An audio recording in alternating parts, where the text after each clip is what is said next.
3 months had passed since the Victari retreat. Earth orbit was still filled with debris, a deadly reminder of the battle that had taken place. Ships could only reach the surface through carefully calculated corridors, threading between clouds of shrapnel moving at killing speeds. It was inconvenient, expensive, and dangerous. But Earth was alive, and that was what mattered. Captain Deho stood on the observation deck of the rebuilt Luna station, looking out at Earth below. The Silent Hunter was in dock, undergoing repairs that would take another month. His crew was scattered across the solar system, some on leave, others helping with the reconstruction effort. He had spent the last week in debriefings, explaining his actions during the battle over and over. "Captain Deho?" a voice called. He turned to see Lieutenant Hana approaching. She looked different in civilian clothes, less like a military officer and more like the young woman she was. The battle had aged them all, but they had survived. "They're calling for you," Hana said. "The delegation from the Galactic Council is here. Admiral Taemin wants you and Dr. Minji there for the meeting." Deho nodded. The galaxy had been quiet since the Victari defeat, but everyone knew this silence wouldn't last. Earth had made too much noise, shown too much strength. The Galactic Council couldn't ignore them anymore. In a conference room deep inside Luna Station, the meeting was already beginning. Admiral Taemin sat at the head of a long table. Beside him were Dr. Minji, Engineer Kyung-soo, Specialist Ji-woo, and Scientist Jae-sung. They were the heroes of Earth's defense, though none of them looked particularly heroic. They looked tired. The Galactic Council had sent 3 representatives. They were not human, but they were not hostile either. They looked curious, cautious, maybe a little afraid. The first representative, a being that looked like it was made of liquid crystal, spoke in perfect English. "I am Counselor Vex of the Galactic Council. We have come to discuss Earth's recent activities." "Recent activities," Taemin replied calmly. "You mean defending ourselves from invasion?" "The Victari claimed they were performing a routine subjugation," Vex said. "They have done this to hundreds of worlds." Dr. Minji leaned forward. "And how many of those worlds asked to be subjugated?" The second representative, a creature with multiple eyes on stalks, shifted uncomfortably. The Victari were acting within the bounds of galactic law. They provided proper warning and opportunity for surrender. Captain Deho laughed, a harsh sound. "Galactic law allows invasion if you warn people first? That's a terrible law." The third representative, who resembled a floating jellyfish, pulsed with bioluminescent light. When it spoke, its voice was like wind chimes. "You must understand, humanity was unknown to us. You had no contact with the greater galaxy. Under our laws, any species that has not made formal contact is considered unclaimed territory." "So we were free real estate?" Specialist Ji-woo asked. "Is that what you're saying?" Counselor Vex made a gesture that might have been a nod. "In crude terms, yes. The Victari had every legal right to attempt conquest. What they did not have was the ability to succeed, as you demonstrated quite effectively." Admiral Taemin stood up slowly. "Let me make something very clear. We didn't ask for this war. We didn't want this war. But we finished it. Earth is not unclaimed territory. Earth is ours, and it will remain ours." "Of course," Vex said quickly, "which is why we are here. The Galactic Council wishes to offer Earth full membership. You would have representation in the Council, protection under galactic law, and access to trade routes across known space." It sounded good. Too good. Deho watched Admiral Taemin's face and saw the same suspicion he felt. "What's the catch?" Taemin asked. The jellyfish-like representative pulsed again. "You must agree to certain restrictions on your military development. Your weapons are concerning to many council members. The weaponization of kinetic energy, the use of fusion explosions as direct weapons, the deliberate creation of debris fields. These tactics are considered excessive." "Excessive?" Engineer Kyung-soo laughed. "They worked, didn't they?" "That is precisely the problem," Vex said. "Humanity fights in ways the galaxy has never seen. You turn everything into a weapon. You use civilian infrastructure as military assets. You employ strategies that seem designed to maximize destruction rather than minimize it." Dr. Minji tapped her fingers on the table. "Let me guess. The Council wants us to fight the way you fight. Energy weapons at long range, shields and countermeasures, honorable fleet engagements. The kind of warfare where the side with more ships usually wins. Warfare should be predictable," the eye-stalk creature said. "It should follow established rules." "War doesn't have rules," Deho said quietly. War has winners and losers. We chose to be winners. Counselor Vex looked at each human in turn. You must understand our position. For thousands of years, galactic warfare has been stable. Species understand how to fight, how to defend, how to negotiate. But humanity, you are chaotic. You are unpredictable. You are dangerous. Good, Admiral Taman said. Maybe that will make species think twice before attacking us. There was a long silence. Finally, Vex spoke again. The Council watched your battle with the Vectari. We watched every moment of it. The humans stiffened. You watched? Taman asked slowly.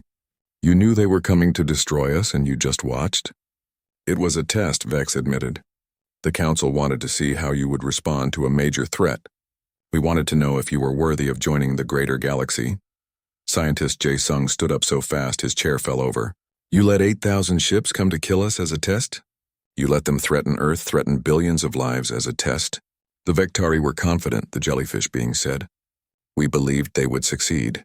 We expected to arrive and negotiate for the survivors, to integrate the remnants of humanity into the galactic community as a subjugated species. Instead, we arrived to find the Vectari defeated and humanity very much intact. And very much angry, Daeho added. Vex made another gesture. We understand your anger, but you must see the greater picture. The galaxy is vast and there are threats far worse than the Vectari. Threats that would require all species working together to defeat. We need to know if humanity can be trusted, if you can be controlled. Controlled? Taman's voice was ice. We're not dogs to be trained. But you are dangerous, Vex insisted. Your tactics, your weapons, your very way of thinking about warfare is dangerous. If we allow you to join the Council without restrictions, other species will demand the right to develop similar weapons. The arms race could destabilize the entire galaxy. Dr. Minji smiled coldly. So your offer is this. Join the Council and give up the weapons that saved us, or stay isolated and be considered free real estate for the next species that wants to try their luck. In essence, yes, Vex said. The humans looked at each other. A silent conversation passed between them, the kind that only people who have survived hell together can have. Admiral Taman turned back to the Council representatives. Here's Earth's answer, he said. We accept your offer of Council membership. We will participate in galactic politics, trade, and diplomacy, but we will not give up our weapons. We will not limit our defense capabilities. We will not become weak just to make you comfortable. That is unacceptable, the eye stalk being said. Then don't accept it, Taman replied. Go back to your Council and tell them this. Earth is open to friendship, to trade, to cooperation. But we will never again be vulnerable. We will never again rely on others for our protection. If that makes us dangerous, so be it. The galaxy will just have to learn to live with a dangerous humanity. Counselor Vex was quiet for a long moment. You realize this means other species may see you as a threat? That you may face future conflicts? We've already faced conflict, Daeho said. We won. And we'll keep winning because we fight with everything we have. We turn everything into a weapon when we need to. That's what makes us human. Vex made a sound that might have been a sigh. Very well. I will deliver your message to the Council. But know this, the galaxy is watching Earth now. Watching and wondering what you will do next. Tell them to watch closely, Admiral Taman said. They might learn something. The Council representatives left. The humans remained in the conference room, processing what had just happened. They had won the war, but the real challenge was just beginning. Do you think they'll accept our terms? Hana asked. Taman shrugged. Maybe, maybe not. But it doesn't matter. We're not changing who we are to please them. Outside the window, Earth hung in space, surrounded by its deadly debris field. It looked fragile from this distance, a small blue marble in the darkness. But everyone in that room knew the truth. Earth was many things, but fragile wasn't one of them. 6 months later, Earth received formal acceptance into the Galactic Council. The letter came with no conditions, no restrictions. Just a simple statement. Humanity's terms are accepted. Welcome to the galaxy. It also came with an unofficial message passed through back channels to Admiral Taman. It was from Counselor Vex. The Council has decided that having humanity as an ally is preferable to having humanity as an enemy. Well played, Admiral. Well played indeed. In orbit around Earth, work crews were slowly clearing the debris field, creating safe corridors for ships. It would take. The Vectari fleet regrouped at the edge of the solar system, licking their wounds and preparing for what Commander Thulrek promised would be the final assault. 3,000 ships remained combat-ready. It should have been enough to crush any defense. It should have been a certain victory. On Earth, Admiral Taman stood in the command center studying the tactical displays. His staff looked exhausted. The battle had raged for 2 days. Earth's forces had fought brilliantly, but they had paid a price. 20% of the defense fleet was gone. The orbital platforms were running low on ammunition. The pilots were flying on stimulants and pure willpower. "Admiral, they're forming up for another push," an officer reported. "All 3,000 ships in attack formation. They're coming straight for Earth." Taman nodded slowly. "Then it's time to show them what desperation really looks like. Contact Captain Deho. Tell him to execute the Jupiter Protocol." In the outer solar system, Captain Deho received his orders and felt his blood run cold. The Jupiter Protocol was Earth's most desperate gambit, created by scientist Jae Sung in a moment of what everyone had called insanity. It had never been tested at full scale. The simulation said it might work. They also said it might fail catastrophically. "Hana, you understand what we're about to do?" Deho asked his tactical officer. Lieutenant Hana nodded. Her hands were steady on her controls despite the fear in her eyes. "We're going to make them chase us to Jupiter, and then we're going to use the gas giant as a weapon." "That's one way to put it," Deho said. He opened the channel to the other stealth frigates. "All ships, this is Deho. We have our orders. We lead them to Jupiter. Whatever happens next, it's been an honor serving with you." The Silent Hunter and its sister ships emerged from hiding, revealing themselves to the Vectari sensors. They fired on the alien fleet, doing minimal damage, then turned and fled toward Jupiter. It was the same tactic that had worked before, and Thulrek's rage made him fall for it again. "After them," he roared. "This time we destroy them all." The Vectari fleet gave chase, their anger overcoming their caution. They had been humiliated, defeated, tricked at every turn. Now they saw a chance for revenge, and they took it without thinking. What they didn't know was that humanity had spent the last 6 months seeding Jupiter's upper atmosphere with automated platforms. Each platform contained a simple device, a fusion bomb connected to a powerful electromagnetic accelerator. Dr. Jae Sung had called it the most beautiful waste of resources in human history. Captain Deho led the Vectari fleet into Jupiter's orbital space. The gas giant loomed huge and beautiful before them, its storm swirling across its surface.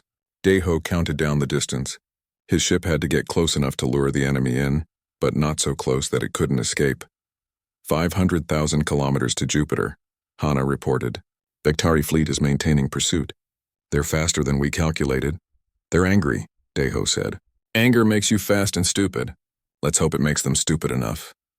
The human ships dove toward Jupiter, skimming the edge of the gas giant's powerful gravity well. The Vectari followed, their weapons firing continuously. A few human ships were hit, shields failing, hulls breaching. The Silent Hunter shuddered as a plasma bolt grazed its side. "Now," Deho shouted. "Execute emergency burn. Get us out of the gravity well." The human ships fired every thruster they had, fighting against Jupiter's massive gravity. They climbed away from the planet, engines screaming with the effort. The Vectari ships, larger and less maneuverable, were pulled deeper into the gravity well before they could react. On Europa, Dr. Jae Sung watched his screens. They're in position, activating the platforms. Deep in Jupiter's atmosphere, 500 fusion bombs detonated simultaneously. Each explosion was channeled by electromagnetic fields focused into a tight beam. 500 beams of nuclear fire erupted from Jupiter's surface, tearing through the atmosphere and into space. The Vectari fleet found itself in the path of 500 artificial stars. Ships simply evaporated. The fusion beams cut through hulls like they were paper. Energy shields, already weakened from days of fighting, failed instantly. The electromagnetic pulse from the explosions fried every electronic system within range. Commander Thulrek watched in horror as 3/4 of his remaining fleet died in seconds. His flagship was at the edge of the kill zone, its shields failing but holding just long enough to save the ship. Around him, the void was filled with expanding clouds of plasma that had been ships moments before. "Retreat," he screamed. "All surviving ships, retreat." But there were fewer than 700 ships left to hear the order. 700 out of the 8,000 he had brought to conquer Earth.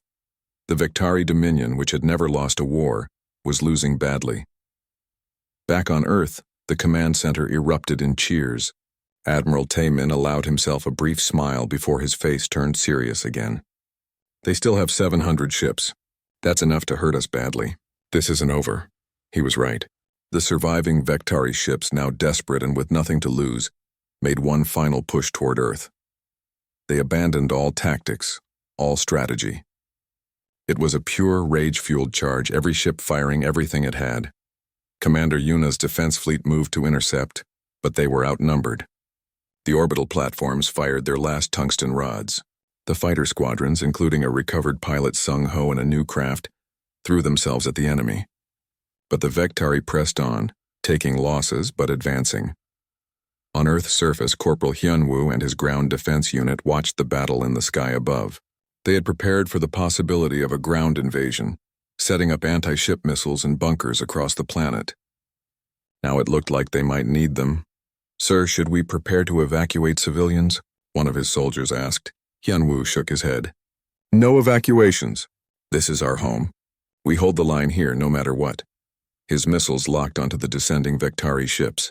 All across Earth, similar units prepared to make the enemy pay for every meter of ground. But Admiral Taymin had one final card to play. Something so extreme that even his own staff had questioned his sanity when he proposed it. He pressed the activation button and spoke into the microphone. "All forces, this is Admiral Taymin. Execute Kessler Protocol. Authorization code Ragnarok Omega." In orbit around Earth, thousands of satellites suddenly detonated. Not the weapon platforms, but civilian satellites, communication arrays, weather stations, everything. They exploded into millions of pieces of shrapnel, each piece traveling at orbital velocity. The debris began to spread, forming a shell around Earth. It was the Kessler syndrome, weaponized. A self-sustaining cascade of collisions that would make Earth orbit deadly for anything trying to pass through. The charging Vektari ships hit the debris field at full speed. Pieces of metal no bigger than a coin punched through hulls with the force of artillery shells. Ships that had survived fusion beams and nuclear missiles were torn apart by fragments of old communication satellites. Commander Yuna watched in awe as the enemy fleet was shredded. "That's insane. We just turned our own orbital infrastructure into a weapon, and made Earth orbit impassable for the next 100 years, her tactical officer added. "We'll figure that out later," Yuna replied. "Right now it's keeping Earth safe." The Vektari charge broke. Ships tried to retreat to go around the debris field, but it was spreading fast. More ships fell. More hulls were breached. The assault turned into a massacre. Commander Thulrek, his flagship limping and dying, watched his dream of conquest die with it. He had fewer than 300 ships left, and they were scattered, damaged, fleeing in all directions. He opened a communication channel, broadcasting to all human forces. His voice was tired, defeated. "Humans of Earth, this is Commander Thulrek. I surrender. I was wrong. We were all wrong about you. Please, no more. I beg you, no more." On Earth, Admiral Taymin listened to the surrender. He looked at his exhausted staff, at the displays showing their own heavy losses, at the debris field that now surrounded their planet. They had won, but the cost had been terrible. "Tell him we accept his surrender," Taymin said quietly, "and tell him to take a message back to whoever sent him. Tell them Earth is not prey. Tell them we don't want war. But if war comes to us, we will fight with everything we have. Tell them to remember what happened here." Thulrek received the message. As his ship limped out of the solar system, carrying the survivors of the greatest defeat in Vektari history, he realized something. The galaxy was about to learn a new truth. Humanity was no longer an isolated, primitive species. They were something dangerous, something that turned silence into strategy, patience into power, and everything around them into weapons. The galaxy would never make the mistake of underestimating Earth again. The stars above Earth had never seemed so crowded. Captain Deho stood on the bridge of his ship, the Silent Hunter, watching the display screen with steady eyes. 5,000 alien warships had just entered the solar system. They were massive, each one 3 times the size of Earth's largest battleship. Their hulls gleamed with strange metals that seemed to drink in the starlight. "Sir, incoming transmission on all channels," Lieutenant Hana said from her station. Her fingers moved quickly across the controls, her face pale but calm. The main screen flickered to life. A creature appeared, towering and covered in thick armor plating. Its 4 eyes burned like hot coals. This was Commander Thulrek of the Vektari Dominion, humans of Earth. The alien's voice boomed through the bridge. "I am Commander Thulrek. We have conquered 200 worlds across this galaxy. Your primitive planet is now ours. You have 72 hours to surrender completely. Resistance will result in your extinction. Respond now or face destruction." The transmission ended. Silence filled the bridge. Daiho waited, counting the seconds. He knew every ship in Earth's fleet was receiving the same message. He knew the people on Earth below were watching in fear. He knew the colonies on Mars and Luna were holding their breath.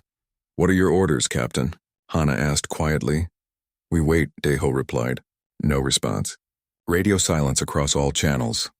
Hana nodded and sent the confirmation to Earth Command. Within minutes, every human ship, station, and colony went dark. No transmissions.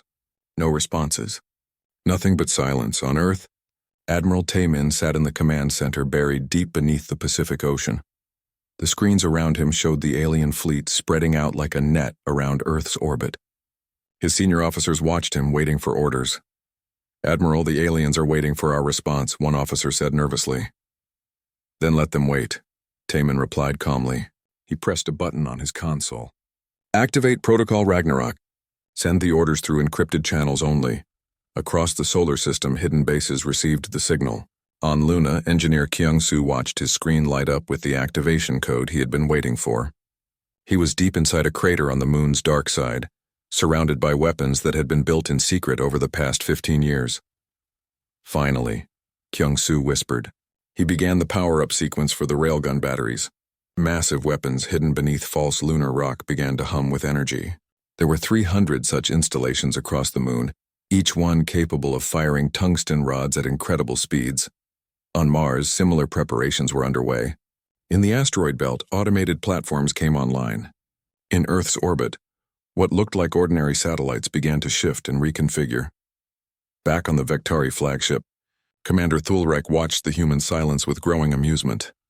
"They are terrified," he said to his second-in-command. "Look at them hiding in their primitive ships. 200 species have faced our fleet. 200 species have fallen. These humans think they can resist?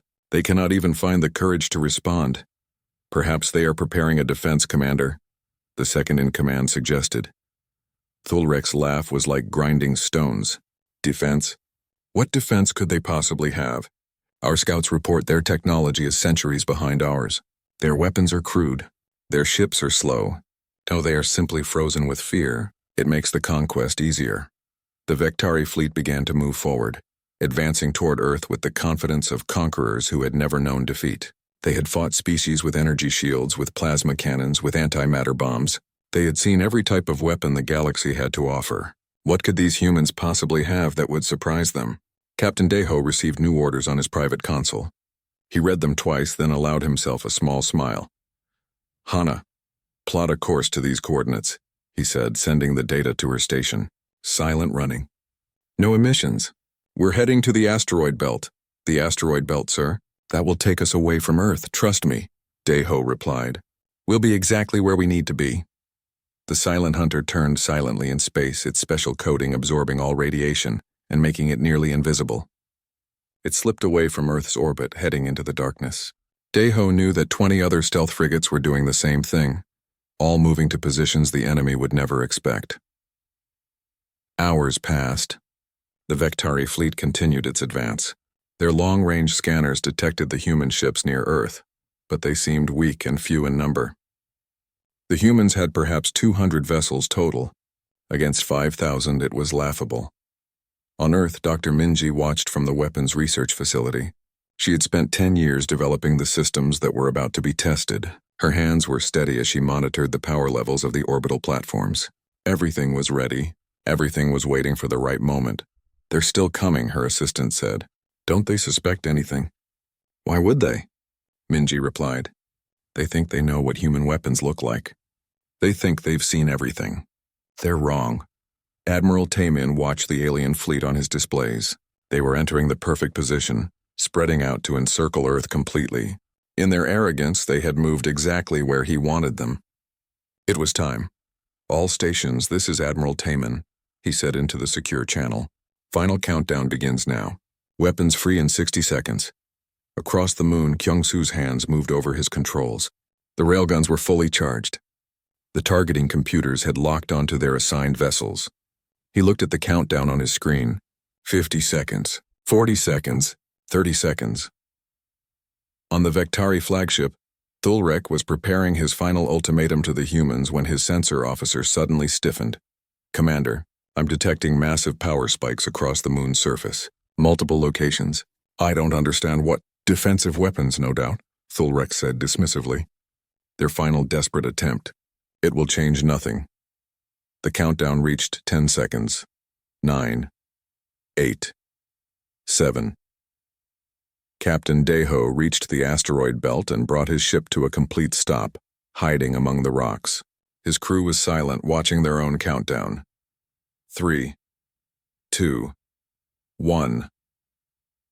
The moon erupted with light. 300 railguns fired simultaneously, and the silence of space was broken by humanity's first response.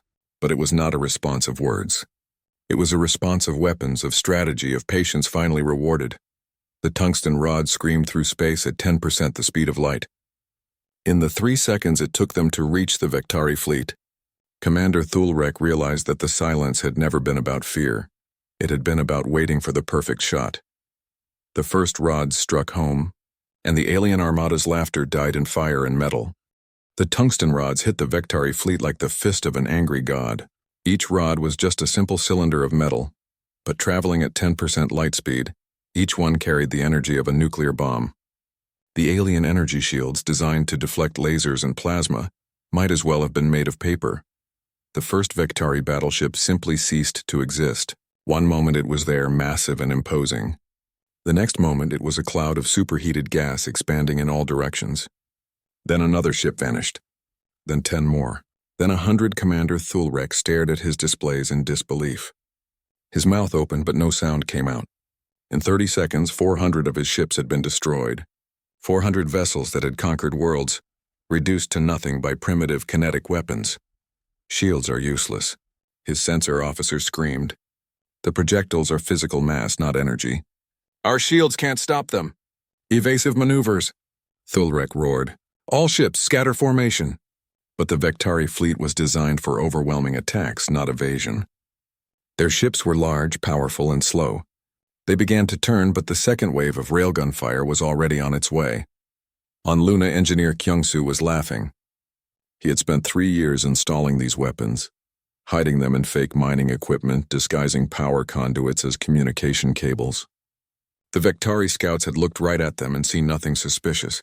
Reload, he shouted to his team. Target the ships trying to retreat. Don't let them regroup.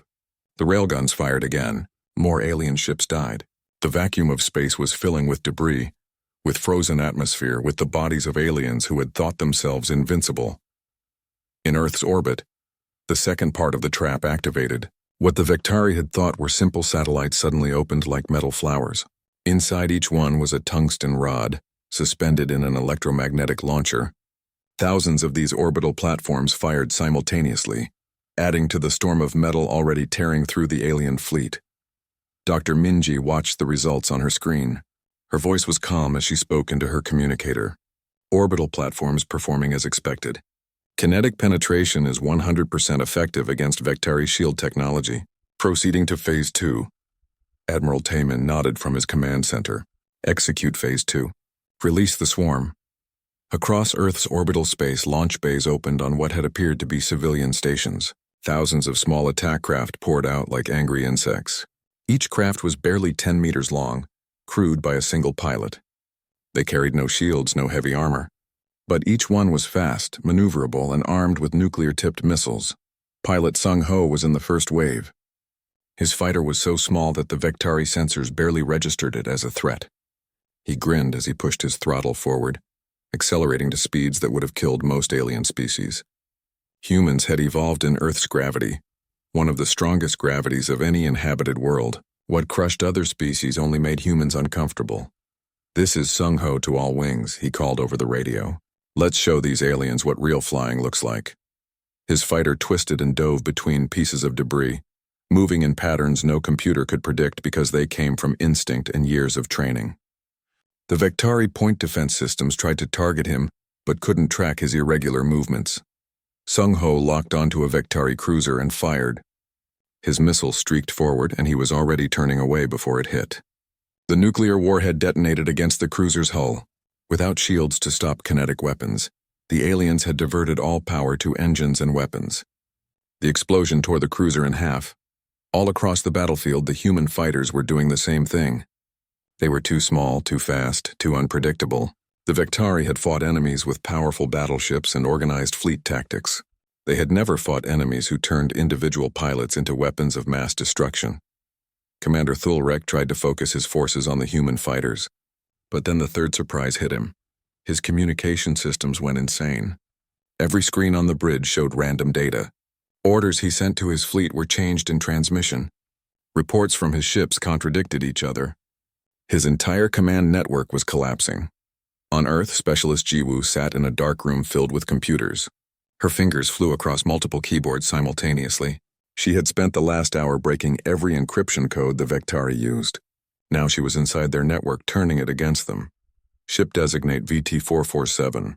You are ordered to attack ship VT-448, she transmitted, perfectly mimicking a Vektari command code. She watched with satisfaction as two alien ships opened fire on each other. She sent false reports of human ships appearing in sectors that were empty. She rerouted power from weapons to life support on dozens of vessels. She locked navigational systems and sent ships spinning off course. The Vektari were fighting two enemies now: humanity and their own technology. From his hiding place in the asteroid belt, Captain Daeho watched the chaos unfold. His sensors showed the Vektari fleet fragmenting, confused, desperate. It was time for the Silent Hunter to join the fight. All stealth frigates, this is Daeho. Begin attack run. Hit and fade tactics. Make them fear the dark. His ship emerged from the asteroids like a ghost, its stealth coating making it nearly invisible. The Silent Hunter came up behind a Vektari destroyer and fired a full spread of missiles before vanishing back into the darkness. The destroyer exploded, and the nearby Vektari ship spun around trying to find the attacker. But the Silent Hunter was already gone, repositioning for another strike. 20 other stealth frigates were doing the same thing. They appeared from nowhere, killed and disappeared. The Vektari sensors couldn't track them. It was like fighting phantoms, and it was breaking the alien formation. Lieutenant Hana monitored the enemy movements from her station on the Silent Hunter. Sir, they're trying to regroup near Sector 7. Looks like they want to make a push toward Earth. Daeho nodded. Let Admiral Taemin know, and prepare our next attack run. On Earth, Commander Yuna received the warning. She commanded the defensive fleet, stationed directly above the planet. Her ships were older, less advanced than the stealth frigates, but she had good crews and they were fighting for their home. All ships form up, she ordered. They want to reach Earth? They'll have to go through us. Her fleet of 40 ships positioned themselves between the regrouping Vektari force and Earth. It looked like a suicide mission. The Vektari had 300 ships heading their way, but Yuna was smiling. Because she knew what the Vektari didn't. This was another trap. The Vektari ships accelerated toward Earth, toward Yuna's small fleet. They were angry now, desperate to strike back at the humans who had bloodied them so badly. They wanted revenge. They flew right into the minefield. The mines had been deployed weeks ago, disguised as orbital debris. Each one was simple, a proximity sensor and a large explosive. Nothing fancy, nothing high-tech. Just thousands of bombs waiting patiently in the dark. The first Vektari ship triggered a mine.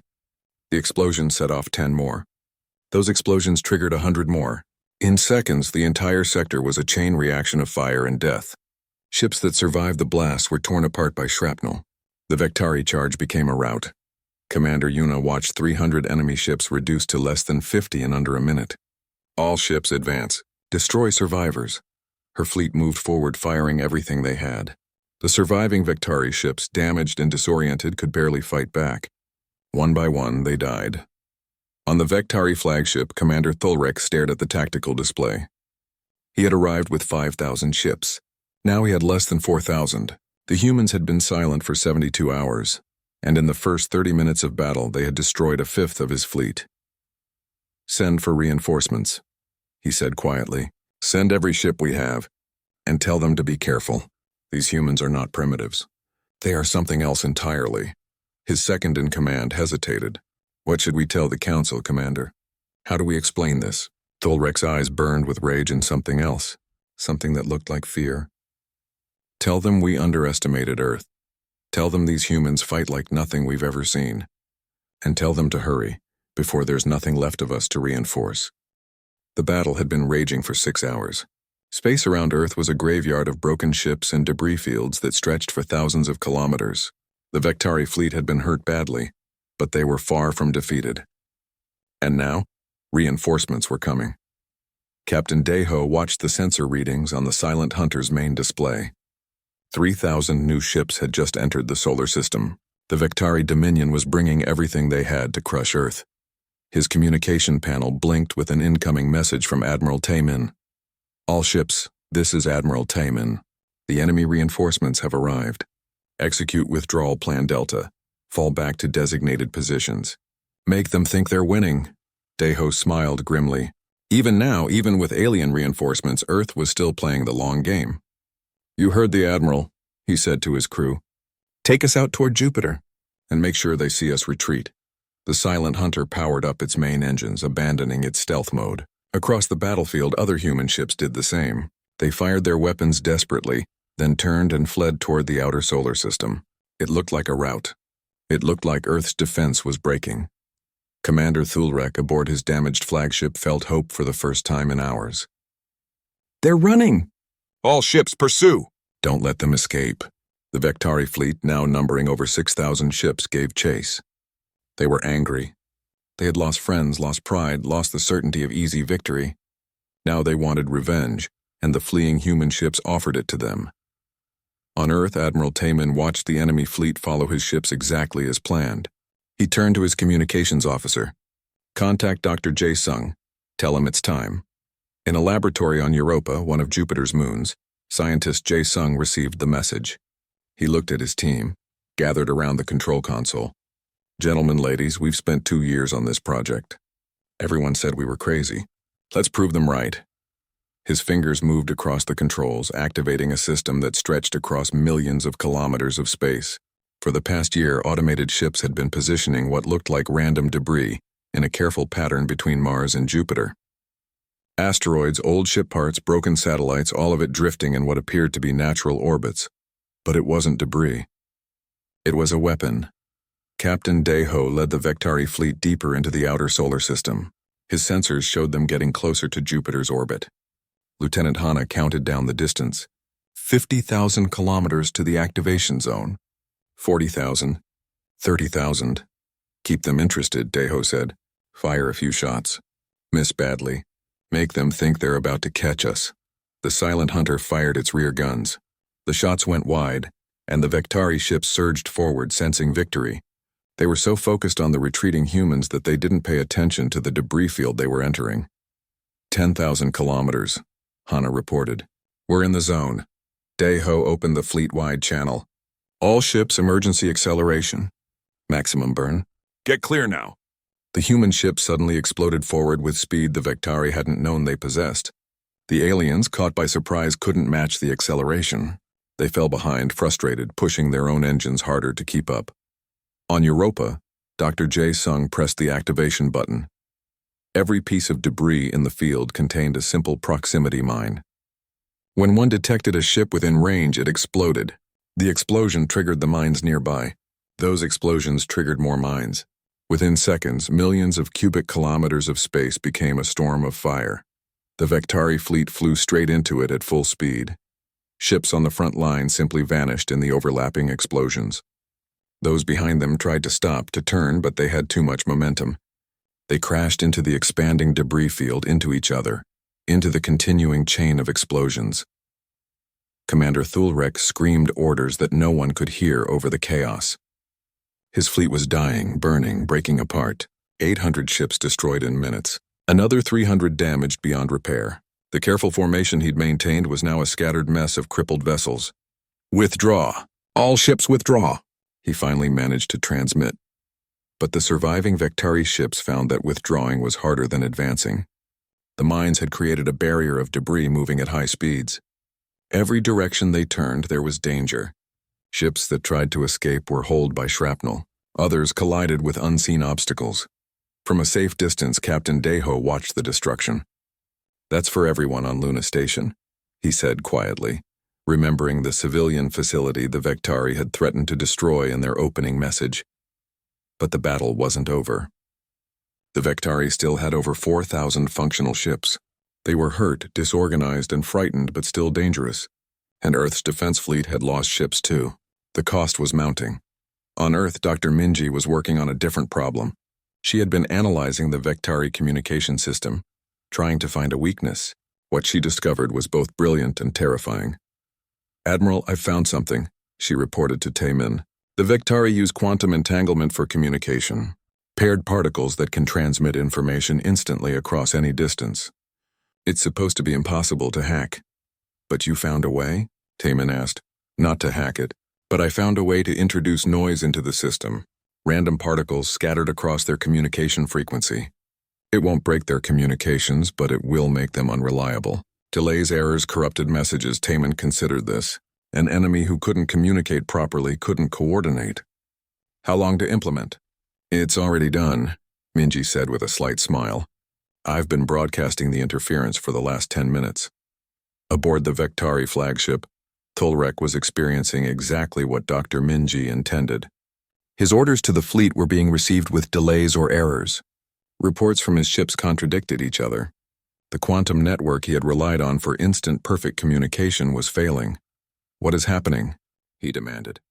"This system has never failed before." His science officer checked the readings.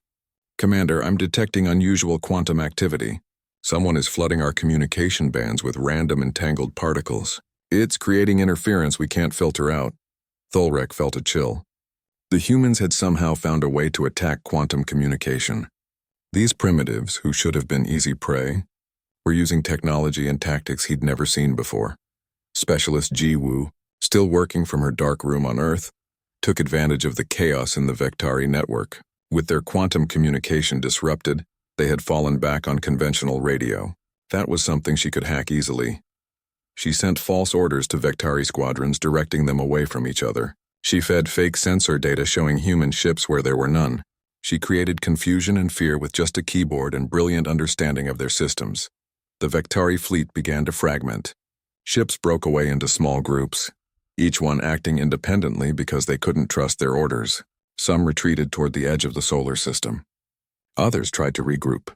A few, desperate and angry, made suicide runs toward Earth. Commander Yuna's defense fleet dealt with the suicide ships. Her vessels were battered and low on ammunition, but her crews fought with the desperation of people defending their home. Every Vectari ship that tried to reach Earth died before it got close. Pilot Sung Ho was still in the fight, though his fighter was held together mostly by hope and emergency sealant. He had been flying for 8 hours straight, surviving on stimulants and adrenaline. His squadron had started with 20 fighters. Now there were 6. He spotted a Vectari cruiser trying to sneak toward Earth using the debris field as cover. "This is Sung Ho. I have 1 missile left. I'm taking that cruiser." "Sung Ho, pull back," came the order from Fleet Command. "You're too damaged." "Let someone else," but Sung Ho had already committed to his attack run. He dove toward the cruiser, his damaged fighter shaking from the stress. The Vectari ship's point defense opened fire, but Sung Ho flew like he was part of the machine, dodging with impossible precision. He launched his last missile at point-blank range, then pulled up hard. The G-forces made his vision gray at the edges. The missile struck home and the cruiser split in two. Sung Ho's fighter finally gave up. Systems failed across the board. He was drifting, powerless but alive. "This is Sung Ho. I'm done flying for today. Someone want to pick me up?" A recovery ship was already on its way. Commander Thulrek looked at what remained of his fleet. He had started this battle with over 8,000 ships. Now he had less than 4,000 scattered across the solar system, unable to communicate properly, demoralized and broken. He had conquered 200 worlds. He had faced energy weapons, antimatter bombs, biological warfare. But he had never faced an enemy like humanity. An enemy that turned silence into a weapon. An enemy that used simple physics as a tool of mass destruction. An enemy that seemed to think everything from rocks to radio waves was just another way to kill. "Recall all ships," he ordered. "We regroup at the edge of the solar system, and we prepare for one final assault. We throw everything at Earth. Either we win or we die trying." But even as he gave the order, he wondered if winning was possible anymore.